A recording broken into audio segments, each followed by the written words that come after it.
ทธาญาติโยมนั่นก็เพราะเป็นเพราะอะไรยังเป็นเพราะว่าศีลมันบ่เสมอกันธรรมมันบ่เสมอกันบุญมันบ่เสมอกันอยู่ด้วยกันไปมันก็เหมือนน้ำกับมันก็จะเป็นไฟกับไฟกับฟืนปากันไหม้เผาซึ่งกันและกันอันนี้เพราะอะไรอย่างก็เพราะมันบ่เสมอกันเนาะศีลมันบ่เสมอกันธรรมมันบ่เสมอกันถ้าศีลเสมอกันธรรมเสมอกันก็จะอยู่กันยั่งยืนแล้วก็มีความสุขนะที่สำคัญเพื่อนบอกว่าเฮาเนี่ยคบคนแบบไหนก็จะกลายเป็นคนแบบนั้นในที่สุดเพราะศรัทธาอีปอยอีแม่เฮาจะหันว่าอย่างสัตว์เล็กๆน้อยสัตว์น้อยๆเตี่ยเฮาหันอยู่เป็นประจำเพิ่งเพิ่งก็ดีแมงมิ้นก็ดีแมงผู้ก็ดีที่มันมีอาหารเป็นของหวานเป็นของหวานเป็นน้ำหวานซึ่งน้ำหวานก็จะอยู่ตามใบดอกไม้เนาะดอกไม้ดอกหญ้าต่างๆที่ขึ้นตามทุ่งตามนาตามป่าตามเขา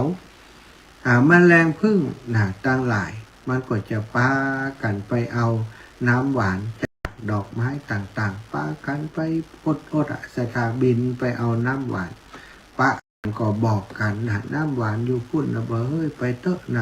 ทุ่งนาป่ากว้างนั้นดอกต้นดอกหญ้านี่เยอะเลยไปเฮาจะหันว่าเวลาเฮาไปในสวนในไร่ตามหัวไร่ไปนาจะหันพึ่งพึ่งผู้แมงผู้ปลามอนแมงพึ่งต่างๆพึ่งหลวงพึ่งน้อยแมงมิ้นไปบินล่อนเอาน้ำหวานจากดอกนั้นไปดอกนั้นจากดอกนั้นไปดอกนั้นจ่วยผสมเกสรไปในตัวสัตว์อีปอยอีแม่ทั้งหลายเคยมีไผ่หันแมลงพึ่งปลาแมงงนปลาแมงวันไป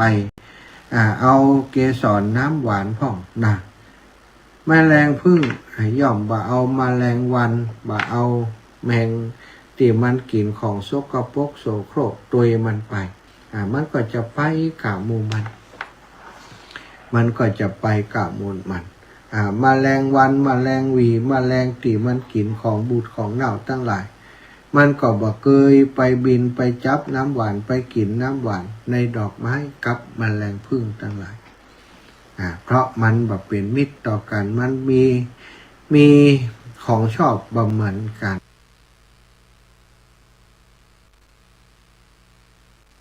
เหมือนกับคนเฮามนุษย์คนเฮาที่มันชอบบ่เหมือนกันเนาะที่แรกอาจจะดูว่าเหมือนอยู่ไปมามันเหมือนใจนี่ว่าผัวนี่ชอบกินเหล้าเมายามอยเมียชอบเล่นไพ่เล่นไฮโลถั่วโปต่างๆป่ะเนาะพออยู่กันไปกันมาเมียพิษหัวกันด่ากันว่ากันมึงบ่ดีกูบ่ดีมึงบ่ดีอย่างนู้นอย่างนี้มึงก็บ่ดีอย่างนู้นอย่างนี้เอาไปเอามาเดือดร้อนมึงก็กินเหล้าถึงวันบ่สนใจการอย่างนั้นก็มึงก็เล่นติ๊กกูก็กินเหล้าสุดท้ายก็คือไปด้วยกันบ่ได้เพราะสิ่งที่จะอยู่ด้วยกันคือความดีคนดีก็คนดีอยู่ด้วยกันถึงจะมีความสุขแต่ถ้าคนที่มันคือชั่วเสมอกันนี่ส่วนใหญ่ก็อยู่ด้วยกันบ่ได้นะแต่ถ้าทะเลาะเบาแว้งถ้าอยู่ด้วยกันได้ก็คืออยู่ด้วยความร้อน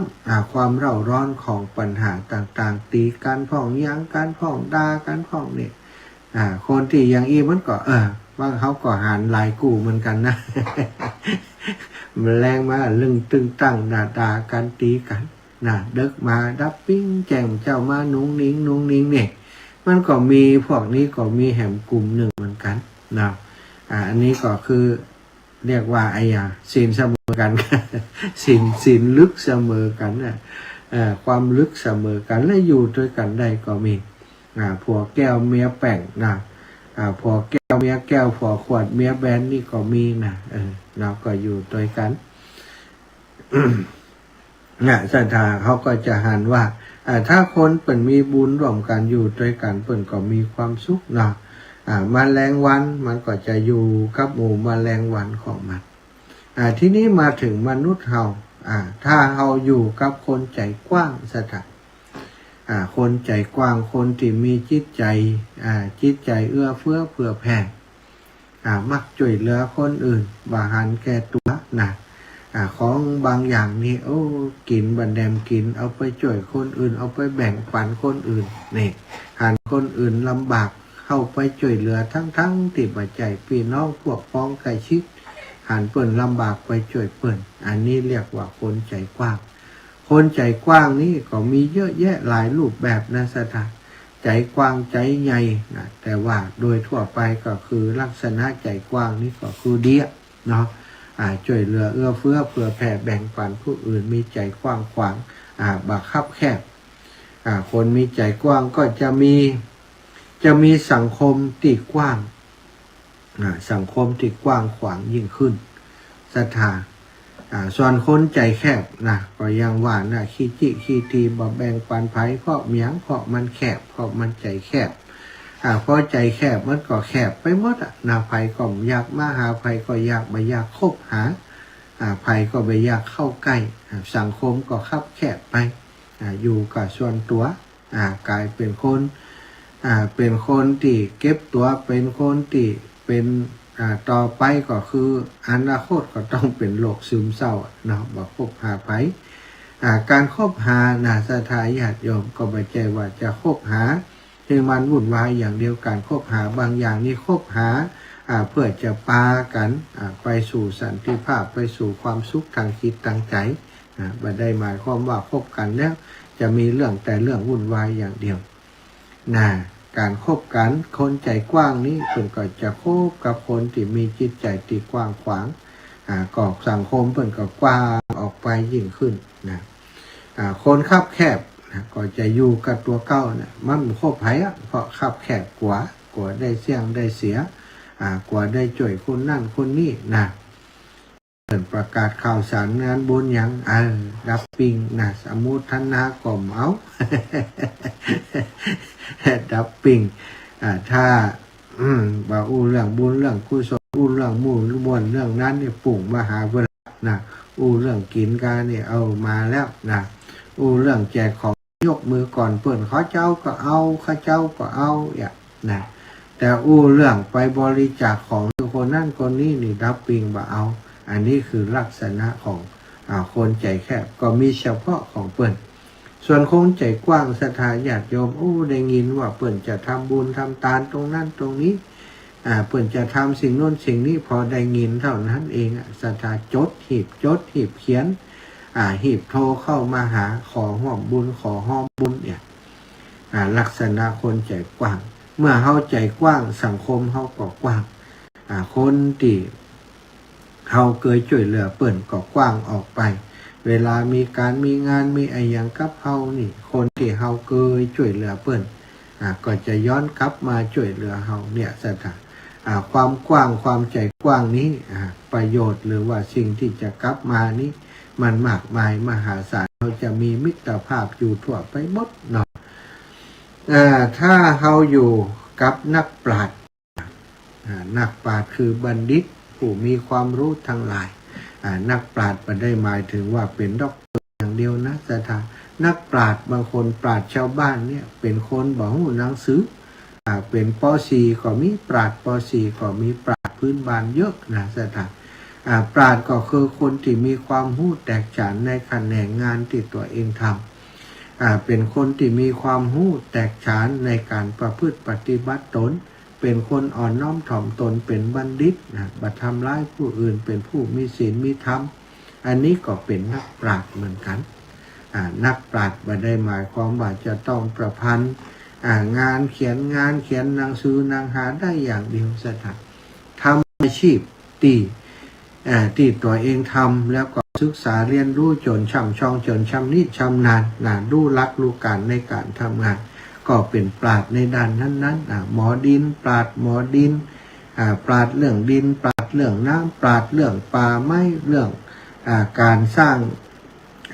ฝ่ายชะลอน้ำอย่างอีเป็นต้นก็เป็นปราชญ์เหมือนกันเฮาคบนักปราชญ์คบคนดีคบบัณฑิตก็จะมีความรู้มากยิ่งขึ้นสถาน แต่ว่าถ้าคบตรงกันข้ามก็ยังว่านะเนาะคบกับคนที่บ่สนใจความรู้บ่สนใจการห้ามการเฮียนสนใจแต่กินกามเกียรติอย่างเดียวมัวเมาลุ่มหลงอย่างเดียวในอบายามุขต่างๆก็จะได้สิ่งที่ตรงกันข้ามความรู้แทนที่จะมีเพิ่มก็หายไปทีๆเนาะสติปัญญาแทนที่จะงอกเงยจากการคบกันก็บ่มีความรู้คือกันมันกลายเป็นความรู้ที่มีอยู่เดิมก็หายไปส่วนคนที่คบนักปราชญ์นี่แน่นอนย่อมจะเพิ่มพูนความรู้ในศาสตร์แขนงต่างๆเพิ่มขึ้นคบชาวนาก็ได้รู้เรื่องราวของการทำไร่ทำนานักปราชญ์ที่เป็นชาวนานักปราชญ์ที่ทำงานธุรกิจ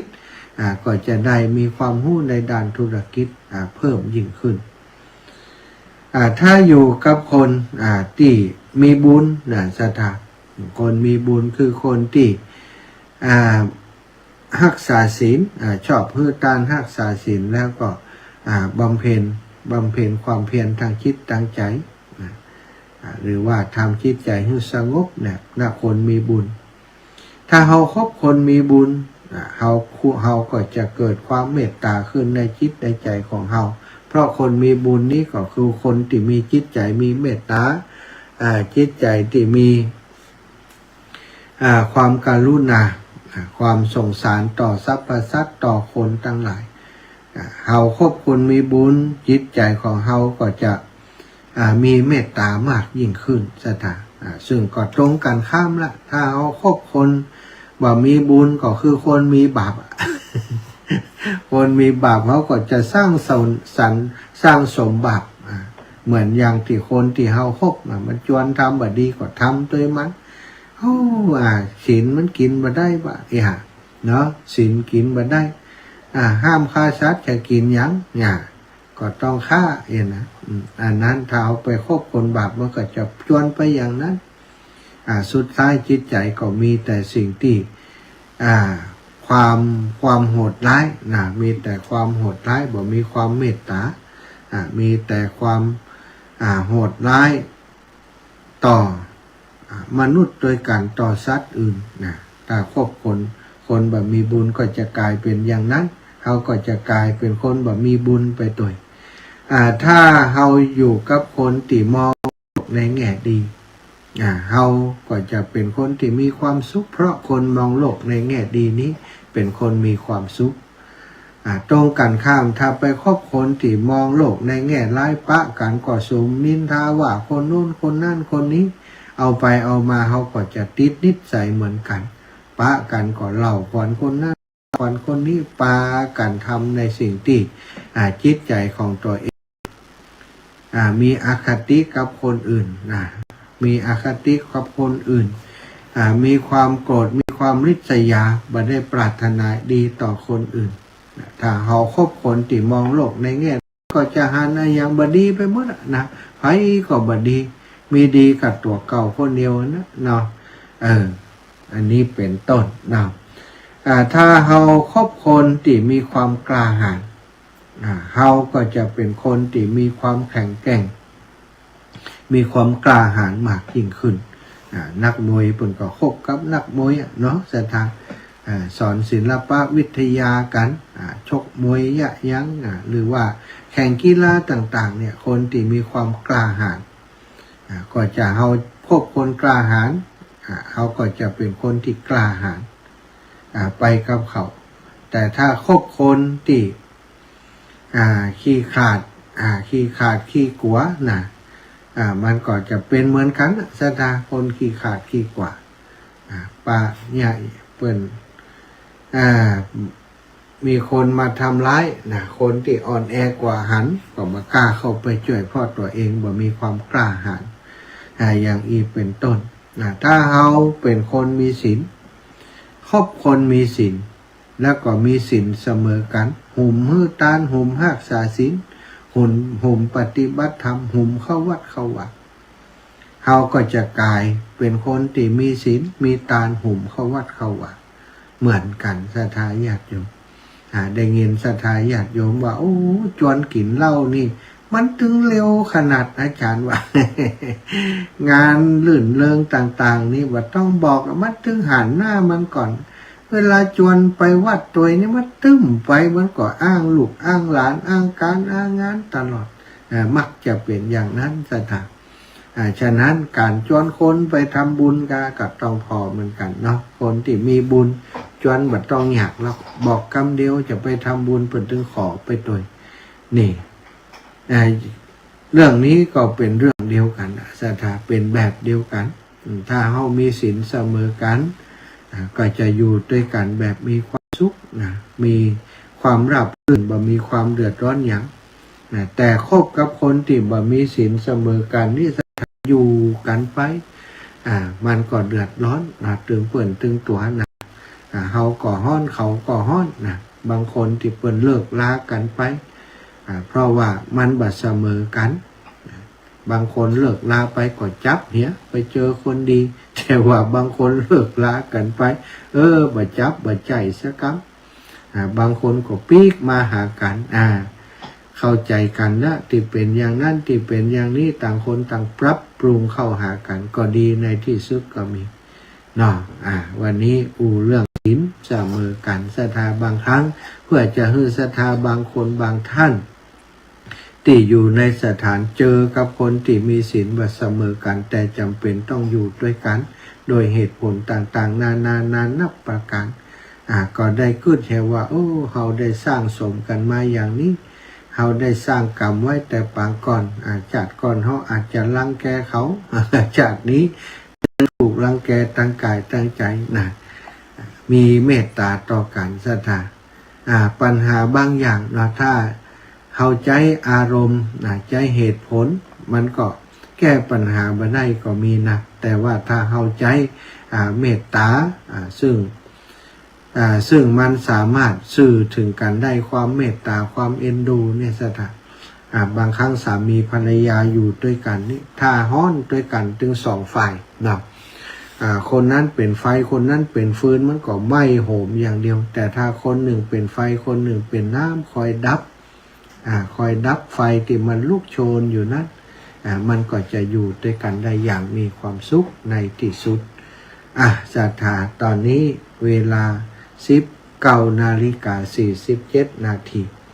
ปันเวลาให้ศรัทธาอีพ่ออีแม่ได้โทรเข้ามามาจากันสักเล็กน้อยเนาะแม่เพนกาฟัง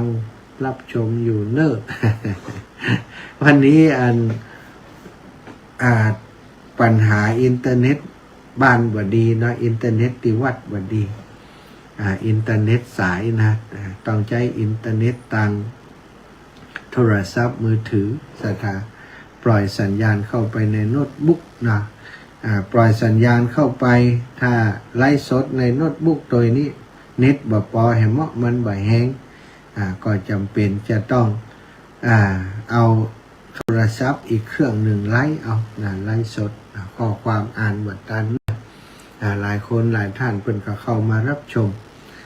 ต่าง Facebook ไลฟ์เนาะพรุ่งนี้มีงานที่หนองยาวเนอะท่านอาจารย์พระมหาสมชาตินันทธรรมิโกเปิ้นได้รับพระราชทานราชทินนามใหม่นะในที่พระครูปริยัติธรรมวุฒิวัดหนองยาวจะมีการอบรมสมโภชเฉลิมฉลองอบรมสมโภชศาลาหลวงเปิ้นศาลาโดมแล้วก็มีการมุทิตาเนาะมุทิตาสัญญาบัตรพัดยศของท่านอาจารย์ตุยในวันพรุ่งนี้ก่อนนิมนต์ครูบาอาจารย์ขึ้นสีขาวหลายรูปหลายองค์ท่านตังลำปางท่านอาจารย์พระมหานุพดลสุวรรณเมธีรูปหนึ่งแล้วก็อาตมาเราก็จะไปร่วมบุญตีเวียงป่าเป่าพี่น้องเวียงป่าเป่าปะกันพุ่นเนอะวันพรุ่งนี้เนาะปะกันที่วัดหนองยาวนะจะได้ไปพบปะกันร่วมพิธี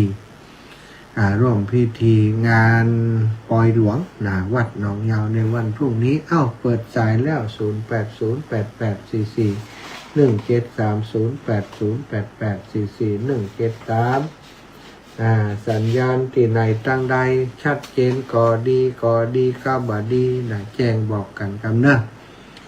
ตั้งลำปางได้ยินก็จ้าลำปางลำพูนเชียงใหม่เนาะฟังกันอยู่ที่ไหนแจ้งผลกันรับฟังมาดับปิงร่างสัญญาณไปถึงไหนเสร็จแล้วก็ มาแล้ว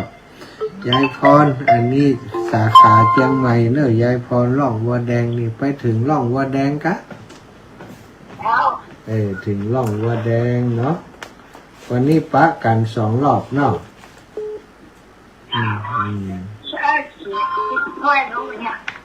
เจ้าอันผูกไปเลี้ยงเป้าก็เลี้ยงแต่เข้าจะตีเปิดมีงานที่วัดหนองยาวเนอะสาธุยายพรขอบคุณยายพรแม่ย่านางคำอ้าย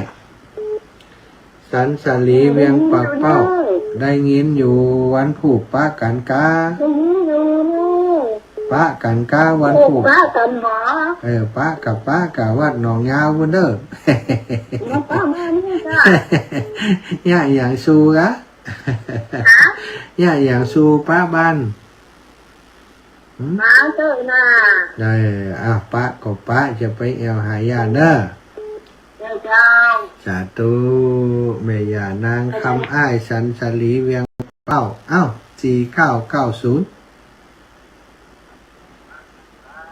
เจริญพรรับแล้วโยมแม่โยมพ่อ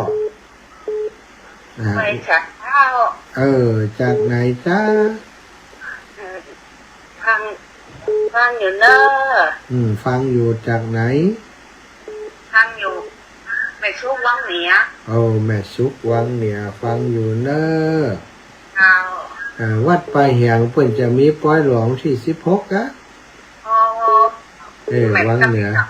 วังเหนือไปไหนไม่ได้อนุโมทนาบุญเนอะ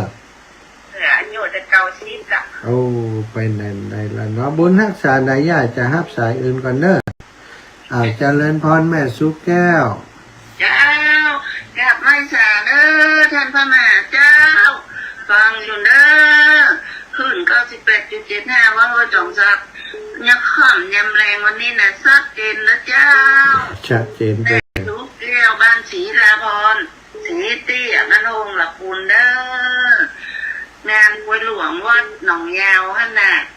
แม่ทุกเที่ยวเกินมาหลายเตื้อแล้ววัดหนองยาวบ้านหนองยาว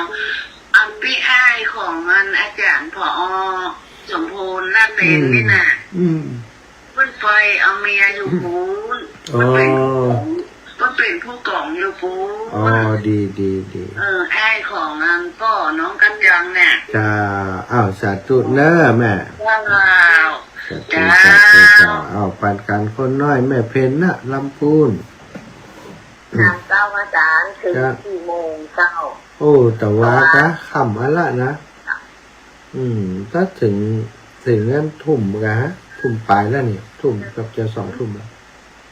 เนาะได้มาได้จัดรายการเนาะคือท่านเสน่ห์จัดแม่ลงนี่มาถึงบ้าน6:50เจ้าอาจารย์6:50ก็ใกล้เคียงกันรู้เนาะพุ่นทุ่มเฟซทุ่มเพิ่นน่ะทุ่มห่างกันชั่วโมงเนาะพวกไปเวียงปะเป้าจ้ะเจ้าพวกชีพจรลงเท้าไปเวียงปะเป้าให้หมดอนุโมทนาขอรู้ว่าบุญด้วยนะเจ้าแม่บุญรักษาเนอะเจ้าแต่ว่าได้ไปแอวด้วยกันนี่แม่เพนนะลำพูนแม่ย่าศรีนวลบ้านห้องกอกพยายามติดต่อมายังบัดติดเตี่ยติดต่อมาแหมใหม่แม่ย่าศรีนวลวงชมพูวันพรุ่งนี้จะไปพุ่นออกเจ้าเนอะบ่ได้ไปบิณฑบาตที่ไหนเตือนเนาะขอสุมาอภัยกับศรัทธาพี่น้องบ้านนางแลแต่ว่าบ่ได้ออกรายการสักคำวันก่อนบอกว่าจะไปบ้านนางแลวันที่10แต่ว่าโทรไปบอกโยมแม่แล้วว่าไม่ได้ไปเนอะโยมแม่เพราะจะไปเชียงใหม่แล้วก็วันที่14กลับมามีงานเปิดนิมนต์เนาะที่ในเมืองลำปางมาได้ไปบิณฑบาตเพราะเปิดนิมนต์เจ้าโยมแม่ทราบแต่ว่า คนศรัทธาท่านอื่นบัดทราบก็เลยมารอกันขอสุมาอภัยด้วยเจริญปอนโยมแม่แก้วสิงแก้ว เอาที่ไหนลูกอยู่วัดในธรรมะแล้วก็ อยู่วัดบรรพตนี่แล้วมาแล้ว มาถึงเม็ดวัด มาถึงตะวามแล้วแม่วันเดียวแม่ไปวันเดียว ไปตั้งแม่ วันผูกไปหนองยาวเวียงป่าเป้าไปเหรอ ได้อยู่วัดอยู่ว่าหรอกไปที่ก่อน ไปด้วยกันเสมอกันวันผูกอาจารย์ก็ไป ต่างคนต่างไป เออไปเจ้า แม่กำลังใจเด้อ สาธุค่ะโอ้ชัดเจนดีเจริญปอนโยมแม่โยมแม่สีนวลวงชมพูโยมแม่สีนวลวงชมพูอีแม่อ้าวเจริญปอนแม่ล่าเจ้าโอ้ยเจ้านั่น เจ้าแม่ เจ้าคือเหมือนเราได้ยินมั้ง กะได้ยินเหมือนนะกะ ได้ยินวันนี้เนาะอันผูกไว้วัดหนองยาวเนอะอันผูก ได้ยินทุกวันน่ะทำมาหา โอ้ขี้จุนี่มันผูกไว้วัดหนองยาวเนอะไว้วัดหนอง โอ้ ยาว ยไปไม่เจ็บเอวอ่ะ เจ็บเอวเอาเอวไว้บ้านหันเอากระตัวไป เอาใจไปเอาเนาะสาธุอนุโมทนาไปเมื่อไหร่ สาธุเจ้าอีแม่ เจ้า ศรัทธาพี่น้องเวียงป่าเป่าเนอะไปร่วมบุญร่วมกุศลกับครูบาอาจารย์เยอะๆเนาะเพื่อจะได้มีกำลังใจเจริญพรโยมแม่สีนวล เจ้าคุณผูกว่าแม่ก็บอกจัง ไปเจ้าแก่ลำไประหว่างแม่ กี่โมงวันผูก5 โมง 6 โมงออกจากนี้ แต่ว่าจะออกทั้งเส้นเพศขากลับมันก็ได้ก้าไหม มาแล้วเนี่ยมาทางบ้านเนี่ยจะเอาทั้งคืน